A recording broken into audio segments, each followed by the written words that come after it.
आज अभी हिंदी का पेपर हो चुका है, मैथ का पेपर होगा हाई स्कूल, तो इसमें एक इम्पोर्टेंट सवाल है, उसे पढ़ ले रहे हैं जिससे कि आपके एग्जाम में इससे हेल्प मिलेगा। और कुछ फार्मूले हैं उसे भी देख लेंगे। अगर वो आपको फार्मूले याद हो जाते हैं तो आपके सवाल उसमें से कंफर्म है कि आएंगे। हमारे एग्जाम में आपके गोले, शंकु, बेलन, घन, घनाभ, इससे मैक्सिमम सवाल आते हैं। अगर हमें फार्मूला याद है तो हम अपने सवाल को आसानी से लगा सकते हैं। तो सवाल हमने लिया है कि सवाल है कि यदि एक गोले के वक्र पृष्ठ की माप 36 पाई सेमी स्क्वायर है तो गोले का आयतन ज्ञात कीजिए। हमें क्या ज्ञात करना है? गोले का आयतन ज्ञात करना है। और दिया क्या है? गोले का वक्र पृष्ठ। तो इसके लिए सबसे पहले हमें याद क्या होना चाहिए? हमें याद हो जाना चाहिए फार्मूला। फार्मूला याद रहेगा तो हम अपने ऐसे सवाल को आसानी से लगा लेते हैं। ऐसे सवाल में ज्यादा टफ नहीं होता है, बशर्ते फार्मूला आपको याद होना चाहिए। अगर आपको फार्मूला याद है तो ऐसे सवाल आप आसानी से लगा सकते हैं। तो देखते हैं पहले इस सवाल में क्या दिया है। सवाल में दिया है कि वक्र पृष्ठ की माप यह 36 पाई सेमी स्क्वायर है। तो पहले हम लिख लेते हैं गोले का वक्र पृष्ठ बराबर 36 पाई सेमी स्क्वायर। और हमें ज्ञात क्या करना है? गोले का आयतन। तो हम मान लीजिए यहाँ पे हम लिख लेते हैं गोले का आयतन। तो गोले का आयतन का फार्मूला क्या होता है? गोले का आयतन का फार्मूला होता है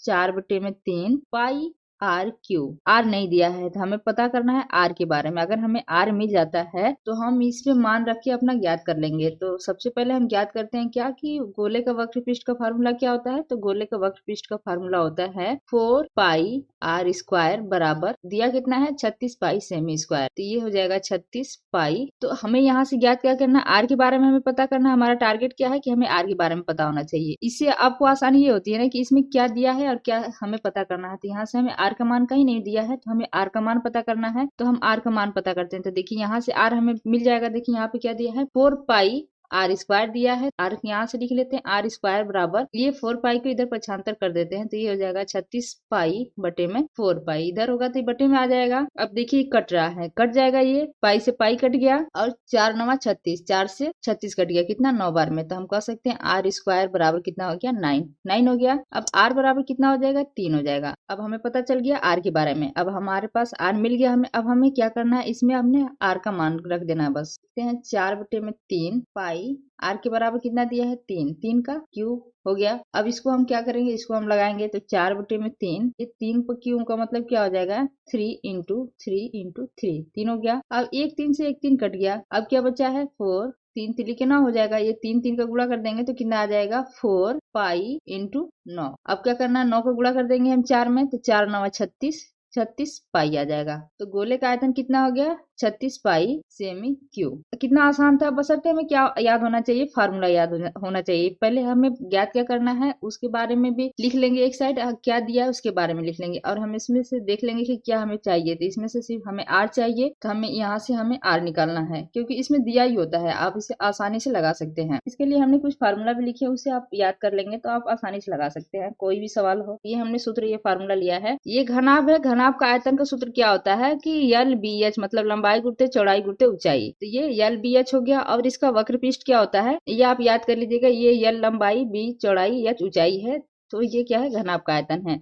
उसी तरह वक्र पृष्ठ में वही देख, वक्र पृष्ठ में क्या दिया है? 2h, मतलब ये ऊंचाई है 2h, फिर कोष्ठ में एल प्लस बी। फिर इसके बाद संपूर्ण पृष्ठ, संपूर्ण पृष्ठ क्या होता है? 2, फिर कोष्ठ में L B plus B H plus H L, फिर कोष्ठ बंद। फिर इसका अगर विकर्ण पूछ देता है, किसका? ये विकर्ण पूछ देता है घनाभ का। जो घनाभ में अगर विकर्ण अगर दे देगा कि विकर्ण बताइए तो विकर्ण के बराबर क्या होता है घनाभ का? Under root L square plus B square plus H square, मतलब कि लंबाई का वर्ग प्लस चौड़ाई का वर्ग प्लस ऊंचाई का वर्ग देखते हैं। फिर इसके बाद घन का देख लेते हैं। घन का क्या होता है? ये भुजा क्यू, मतलब ए क्यू। ए क्या है? ये भुजा है। फिर उसी तरह वक्र पृष्ठ क्या होता है घन का? घन का होता है कि 4a² होता है वक्र पृष्ठ। और संपूर्ण पृष्ठ क्या होता है? 6a² होता है संपूर्ण पृष्ठ। फिर इसके बाद लंबवृत्तीय बेलन। बेलन के बारे में इंपॉर्टेंट है। बेलन से और शंकु से आपके सवाल आया है। तो बेलन का आयतन क्या होता है? पाई आर स्क्वायर एच। इसका वक्र पृष्ठ क्या होता है? 2 पाई आर एच। संपूर्ण पृष्ठ क्या होता है? 2 पाई आर, फिर कोष्ठ में आर प्लस एच। शंकु, शंकु का क्या होता है? शंकु 1/3 पाई आर स्क्वायर एच। इसका शंकु का आयतन क्या होता है? 1/3 पाई आर स्क्वायर एच। इसका वक्र पृष्ठ क्या होता है? पाई आर एल। और इसका संपूर्ण पृष्ठ क्या होता है? पाई आर, फिर कोष्ठ में आर प्लस एल। आर त्रिज्या है, एल क्या है? ये तिर्यक ऊंचाई है। ये यहाँ पर भी आर त्रिज्या, एच क्या है? ये ऊंचाई है। एल क्या है? ये तिर्यक ऊंचाई है। तो अगर कभी कभी पूछ देता है शंकु में कि तिर्यक ऊंचाई बराबर, तो तिर्यक ऊंचाई मतलब ये एल बराबर under root H square plus R square. गोले का आयतन क्या होता है? गोला का आयतन होता है 4/3 पाई आर क्यूब। उसका वक्र पृष्ठ 4 पाई आर स्क्वायर, संपूर्ण पृष्ठ होता है 4 पाई आर स्क्वायर। अब अर्धगोले का देख लेते हैं। अर्धगोले का आयतन क्या होता है? अर्धगोले का आयतन मतलब कि 2/3 पाई आर क्यूब, फिर इसके बाद वक्र पृष्ठ क्या हो जाएगा? 2 पाई आर स्क्वायर, और संपूर्ण पृष्ठ क्या हो जाएगा? 3 पाई आर स्क्वायर। इस तरीके से अगर आपको ये फार्मूला याद हो तो आप आसानी से ऐसे सवाल को लगा सकते हैं। Thank you for watching. Please like and subscribe my channel.